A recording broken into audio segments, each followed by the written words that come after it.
learning. John Candy once said, I wasn't even the funniest guy in my class. And it took me a long time to really appreciate what he was saying. But he stuck with it. Right? That's the difference. There's so many people who are musically talented. My daughter got to preliminary championship level in Irish dance. It was unbelievable. I don't know where she got it from. And it was incredible to watch. And that was not enough. She just had this belief that to get to the next level, she wasn't prepared to do the work. So I think that's the issue sometimes, is that yes, there's talent, but as you see here, people who've stumbled into some very odd careers, right? You know, selling cars in Australia, and now I'm you know, the studio here. It's amazing to me.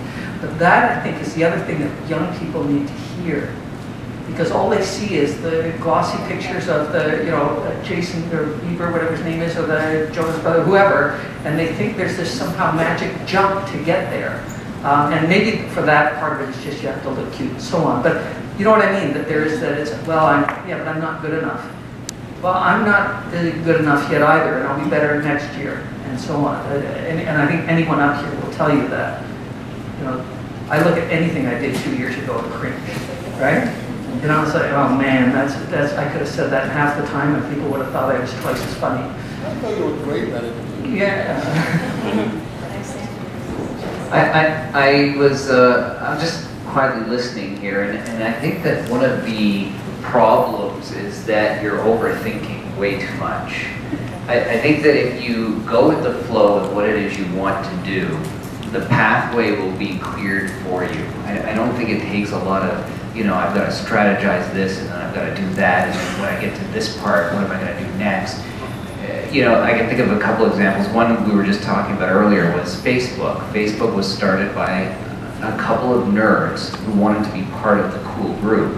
And they didn't think about money. They didn't think about how this was going to transform the world. They thought about a way of accessing the cool groups, and they did exactly what their passion led them to do.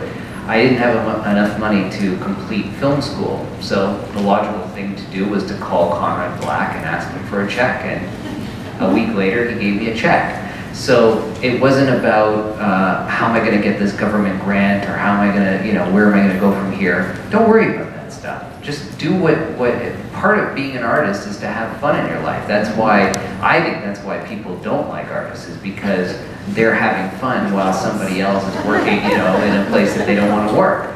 And so if you're going to be an artist, then be an artist fully, which means to go with the flow and where your passions lie, and everything else will work itself out.